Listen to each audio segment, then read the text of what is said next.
Examinando as Escrituras em Apocalipse, capítulo 10, a partir do versículo 8.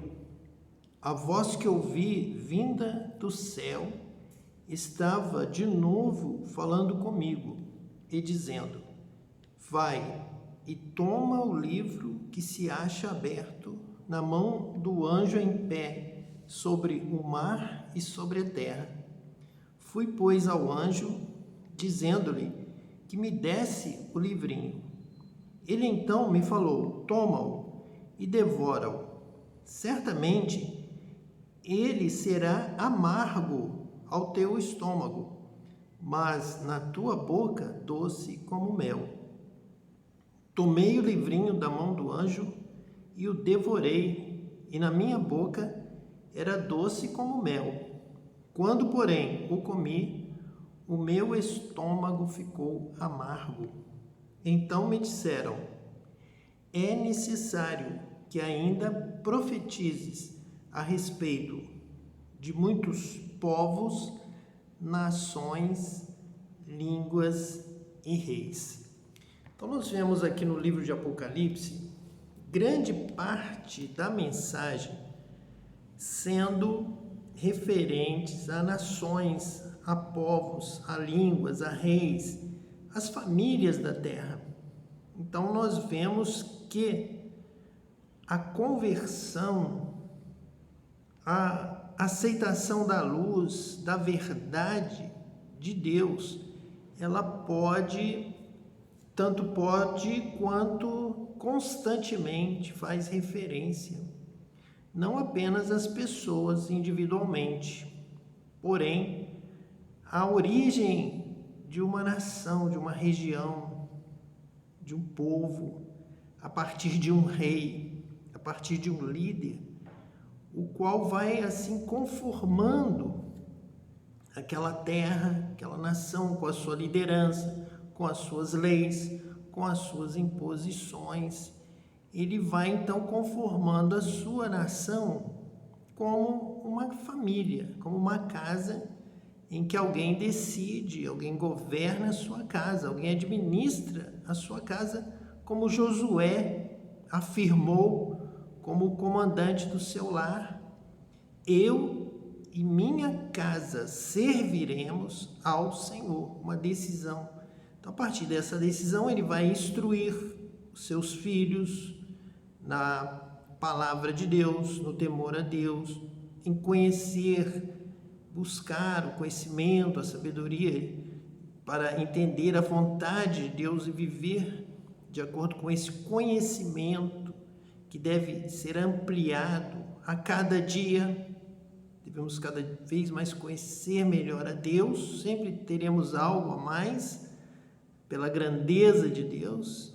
Nós sempre estaremos aprendendo, conhecendo e devemos estar constantemente, todos os dias da nossa vida, buscando a Deus, falando com Deus, aprendendo de Deus, conhecendo a Deus, nos aproximando mais de Deus, andando perto do Senhor sempre. E esse líder, esse chefe, esse rei, esse chefe da casa, esse vai ordenar a sua casa, vai administrar a sua casa, assim como o rei vai também administrar a sua nação. Nós temos aqui, por exemplo, na palavra de Deus, o exemplo de Abraão. Abraão é chamado lá da sua terra, da casa do seu pai, onde Abraão seguia diversas orientações.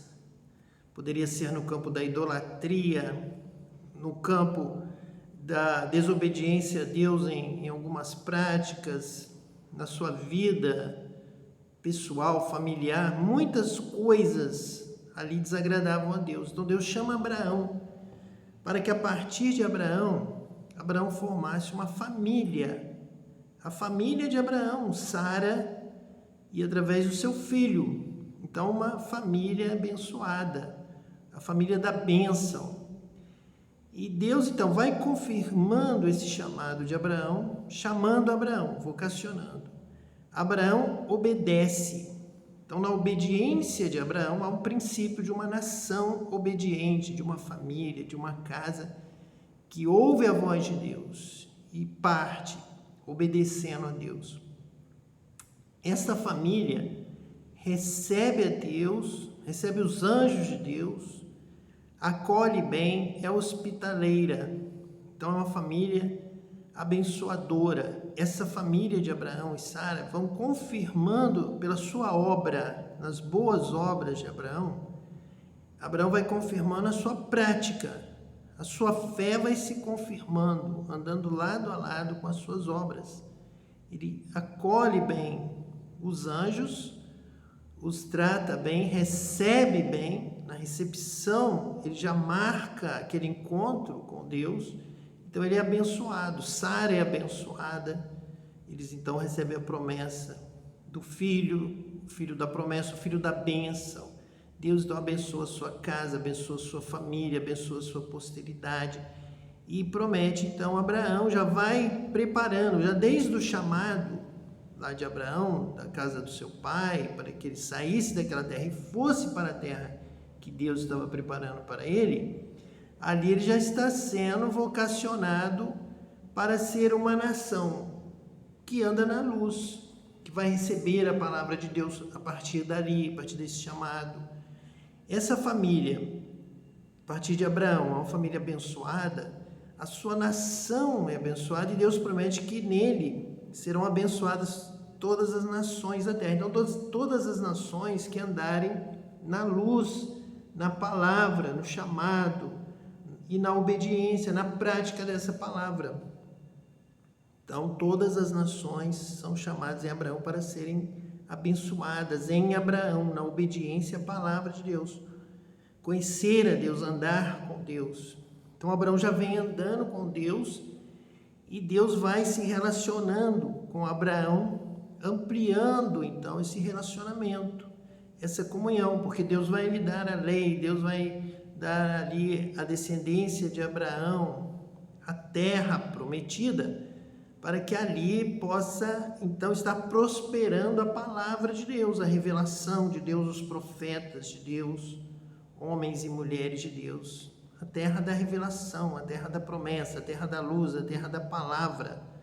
De Sião sairá a lei, de Jerusalém sairá a palavra do Senhor, a terra do Messias, a terra do conhecimento de Deus revelado a todas as nações da terra, assim como Abraão é chamado para se tornar uma nação abençoada, mas acima de tudo, a nação que retém, que guarda, que zela pela bênção de Deus, pela revelação de Deus, pela palavra de Deus.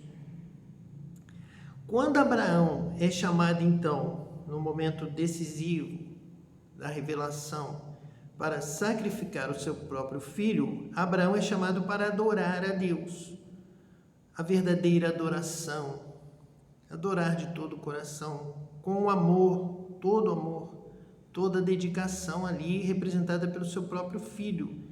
Abraão vai adorar a Deus sem negar nada, sem restringir nada, nem o seu próprio filho. Então ali Abraão, no final, poupa o seu filho, Deus provê o cordeiro para o sacrifício, então para o culto, para a adoração. Abraão é um adorador. E nós somos abençoados quando andamos nessa fé de Abraão, como quando servimos a Deus, adoramos a Deus, obedecemos a Deus, neste modelo de Abraão, que Jesus, o Cristo, vem trazer para nós na palavra.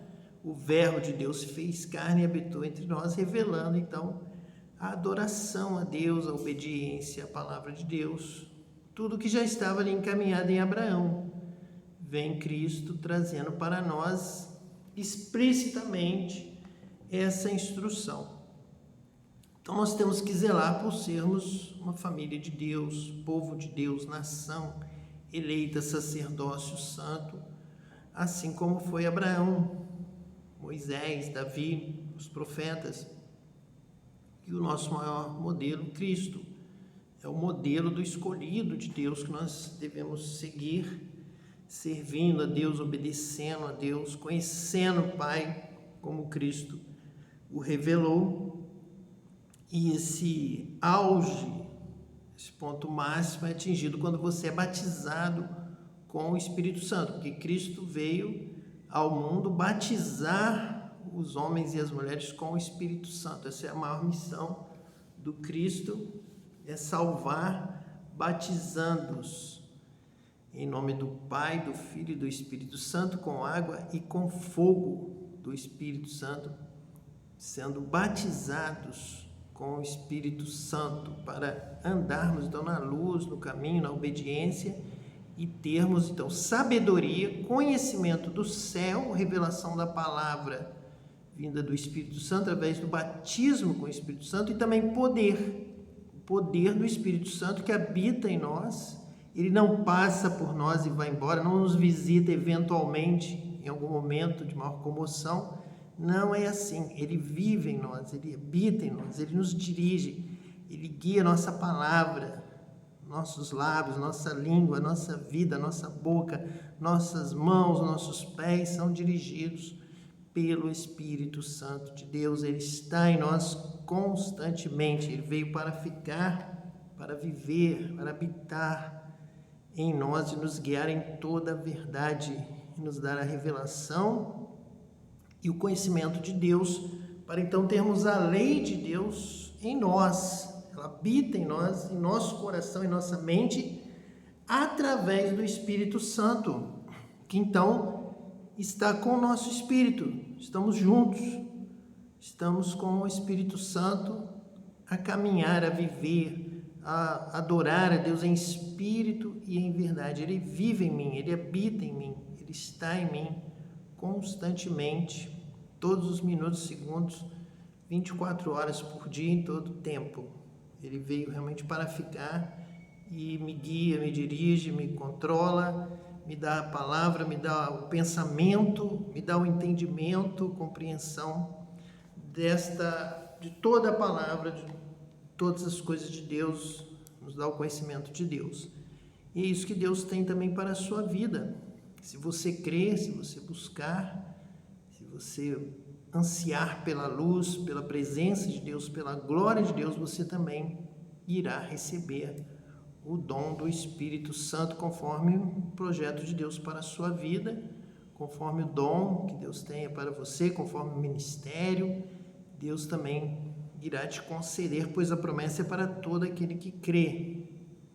É claro que cada um terá um ministério específico, um dom, o seu talento. Deus vai te colocar em uma posição para o trabalho, para a obra. Deus é o Senhor da seara, vai te colocar em um serviço, cada um na sua posição, servindo a Deus, conforme a revelação de Deus. Então nós temos aqui um modelo, e somos este modelo da luz, de uma nação, de um povo eleito, povo de Deus, que estamos aqui para obedecer a Deus, para servir a Deus, para fazer tudo que agrada a Deus, conforme o Espírito Santo que habita em nós, junto com o nosso espírito, junto com a nossa vida, com o nosso corpo, com o que nós somos, mais o Espírito Santo de Deus, assim nós realizamos a obra de Deus. Porém, a palavra aqui está nos revelando que ainda outras nações, línguas, reis, povos, precisam ainda de serem levadas ao conhecimento de Deus ou a serem confrontadas com a verdade de Deus, com a luz que confronta as trevas. Se esse povo, se essa nação, se esse rei, se essa pessoa ama mais as trevas e quer andar nas trevas, quer obedecer a palavra das trevas, da mentira, do diabo, então ele será, aqui pelo profeta, ele será confrontado. Chegou aqui o momento do juízo. É chegado aqui o momento da confrontação. E Deus não vai deixar permanecer as trevas, chegou a hora da eliminação das trevas. Então você tem que tomar a decisão, e vem aqui o anjo dizendo para João que então, através desse sinal do livrinho, para que ele pudesse devorar este livro, ele pudesse sentir nas suas entranhas o pecado, a maldade, a iniquidade de certas nações, de certas direções, de certos reis que estão andando no caminho da iniquidade, da mentira, do pecado, estão se deixando levar pelas mentiras do diabo e se deixam levar pela sua própria concupiscência, pelo seu desejo errado, pela sua soberba, pela sua ganância, pela sua avareza, pela sua maldade. Ele quer mais do que Deus tem para ele, mais do que Deus tem lhe vocacionado. Ele não quer dar glória a Deus, ele não quer servir a Deus, ele quer se apoderar dos bens da terra como o diabo. Ele quer roubar, ele quer se apossar de mais do que aquilo que Deus tem planejado para ele. Ele não quer se humilhar perante a poderosa mão de Deus. Ele não quer servir a Deus, ele não quer obedecer a Deus, por isso ele é do mal. Ele é aquele que se levanta contra Deus, contra a adoração a Deus. Ele se levanta contra essa posição de servir a Deus, se prostrar e adorar a Deus em espírito e em verdade. Então, nesse ponto, ele precisa de uma palavra profética que venha alertá-lo das consequências, da morte, da destruição que está preparada para aqueles que se rebelam contra o serviço, a obediência a Deus, contra Deus. Então, nações estão nesta situação. Então, nós vemos em Abraão os princípios do pai da fé, o pai das nações abençoadas, o pai das nações. Abraão é o pai das nações que obedecem a Deus, que servem a Deus, que adoram a Deus, que se humilham e glorificam a Deus com humildade, dando glória a Deus. Deus é o dono, Deus é o Criador, foi Deus que fez, é dele, é para ele, é por ele. Nós temos que servi-lo, nós temos que adorá-lo, nós temos que glorificar a Deus, nós temos que amar a Deus. Você precisa se humilhar diante de Deus, se converter, se arrepender do seu mau caminho e adorar a Deus e louvar a Deus. Mas existem pessoas, nações, reis que não querem dominar o mundo, querem mais, querem o que o diabo está oferecendo: a guerra, a maldade, a violência, humilhar os outros, perseguir, escravizar, ao invés de deixar livre, ao invés de amar, de perdoar. Eles têm no coração aquele desejo de destruição, do Apolion, do Abaddon, do diabo. São filhos do diabo pelas obras que eles praticam. Eles não praticam nenhuma boa obra, suas obras são todas reprovadas, não conseguem fazer o bem, não conseguem amar, não conseguem perdoar, não conseguem dar glória a Deus, não conseguem adorar a Deus. Por isso estão condenados. Por isso a palavra profética agora é uma palavra de punição, é uma palavra contrária a essas nações com essas atitudes. Um exemplo, nós estamos falando de Apocalipse 20, do diabo enganando nações, seduzindo nações para se levantarem contra o acampamento dos santos, do povo de Deus, contra a obra de Deus, contra Deus, se rebelando, porque essa é a missão. O diabo está programado para isso. Quando ele é solto, ele já sai fazendo isso, porque ele está aí para isso, é o que ele sabe, é o que ele tem que fazer. Rapidamente ele vai e faz. Então, essas nações ouvem as promessas do diabo e têm essa tendência a querer mais, a aceitar a mentira. Nós temos, por exemplo, uma doutrina de uma certa nação, de uma certa revolução do passado, que diziam que este novo governo, se ele tomasse o poder, se fosse ajudado na sua revolução, ele daria mais atenção aos pobres, ele daria paz, ele daria pão, ele iria cuidar dos pobres. Então as pessoas, sem procurarem conhecer a verdade, mas seduzidos pela ganância, pelo que estava sendo oferecido, eles então resolveram aceitar, admitir, apoiar alguém que lhes oferecesse pão.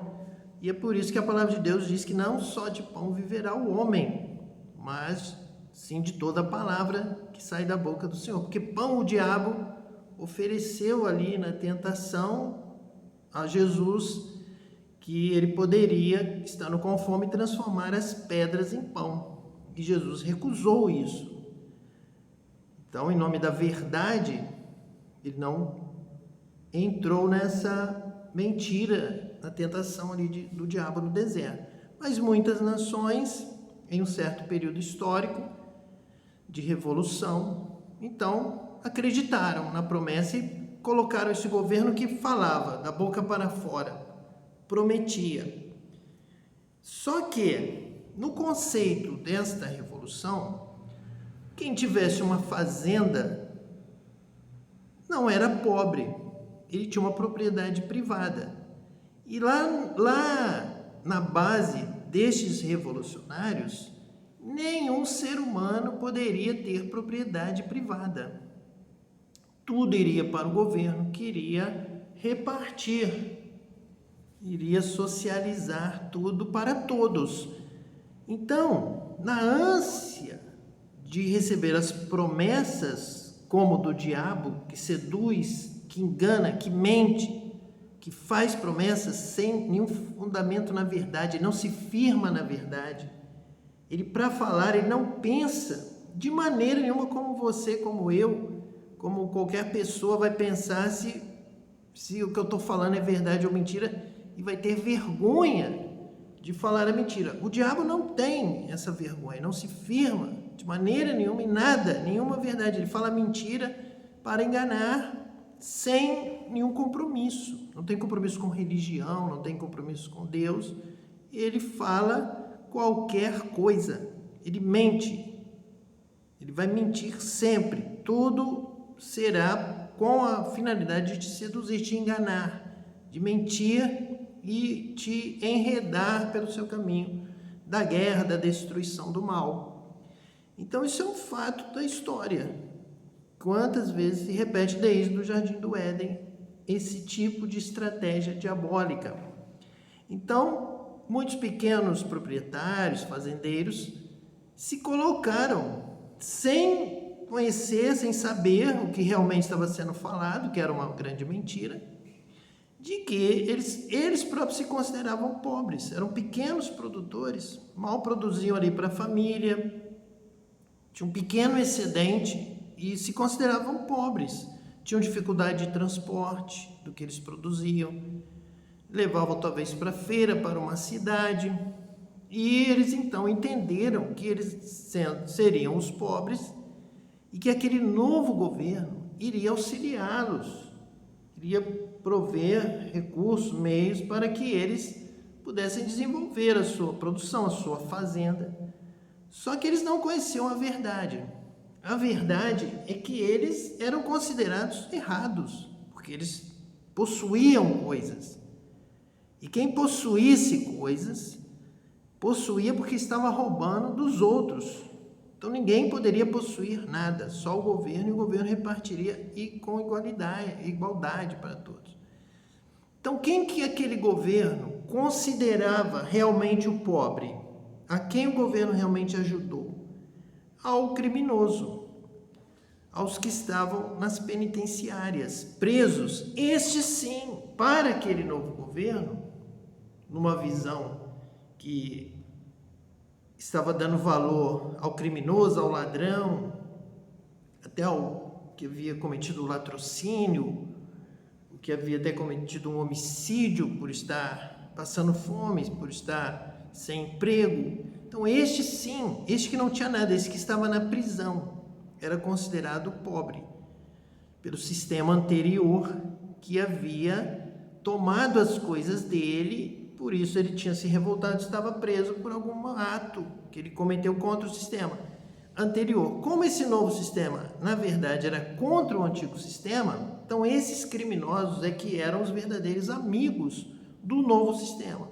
Então o que eles fizeram? Eles soltaram todos os presos, abriram os cárceres e os ladrões, os homicidas, parricidas, todos foram liberados e autorizados a entrarem em todas as terras, todas as fazendas ali daquela nação e morarem ali, tomarem um pedaço de terra, cultivarem, plantarem, usufruírem da casa, dividirem a casa com quem estivesse lá. Porque aquele que estava lá, que apoiou aquela revolução, se considerando pobre, na verdade, na visão do novo líder revolucionário, aquele lá que era o verdadeiro ladrão, que havia roubado dos pobres, dos prisioneiros e dos moradores de rua. Eles é que eram os pobres. Então mandou que os que estavam na rua, os desempregados, os encarcerados fossem todos soltos e fossem a qualquer lugar, a qualquer fazenda, abrissem a porteira e entrassem, demarcassem o que eles precisassem, achassem necessário para eles plantarem, tomassem o que tivessem lá, entrassem pelas casas, se acomodassem nos quartos, na sala, utilizassem a cozinha. Então, aqueles criminosos, aqueles sem terra, aqueles ali que estavam na rua, é que eram os verdadeiros pobres. E o governo prometeu, eu vou apoiar os pobres. Só que o pobre não é você, que tem casa, que tem quintal. Você não é pobre. Você é um criminoso. Você só tem, e às vezes tem uma pequena fazenda, uma terra, porque você está tirando do outro que tem o mesmo direito que você. Então, essa nação entrou em colapso, um caos. Quem chegava não sabia trabalhar na terra, destruiu o que estava sendo feito. Famílias, homens, mulheres, meninas, crianças tinham que fugir. Como pode conviver ali no mesmo teto com alguém que já violentou alguém, um assassino, um criminoso? Fugiram em grande número, como nós vemos até nos dias de hoje, em alguns lugares isso acontecendo, pessoas saindo, fugindo, indo para outras nações, onde houvesse o respeito à família, à verdade, e aquela nação entrou em colapso. E hoje nós vemos essa nação envolvida numa guerra ameaçando o mundo inteiro, por causa dessa situação, que estamos aqui no Apocalipse, e a revelação para João. Come esse livrinho. Ele vai parecer doce a sua boca. Como a ideia, a mentira do diabo, muitas vezes ela parece doce, parece ser a melhor solução. Olha, eu vou tirar do rico e vou dar para o pobre. Só que na prática é amarga. Ninguém come direito. Todos passam mal. A fome, a destruição, porque onde ele põe a mão, vem a morte e a destruição, porque ele é programado para isso. Nós temos uma ilustração de que justamente o escorpião, como nós lemos aqui em Apocalipse 9, do abismo, estamos falando de Gênesis 1, versículo 2, que fala do poço do abismo. O Apocalipse diz que saíram insetos como escorpiões. Então existe uma ilustração de que um escorpião pediu para atravessar a lagoa, ele queria ir para o outro lado, pediu ao sapo se ele poderia ir nas costas do sapo e atravessar o lago.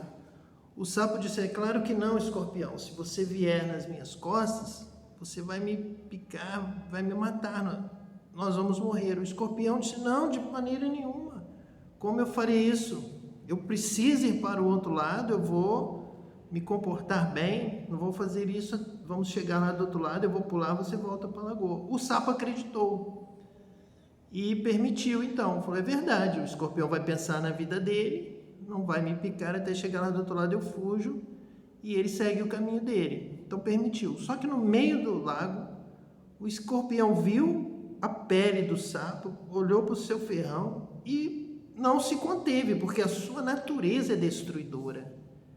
E picou o sapo e ambos morreram no meio do lago, da lagoa.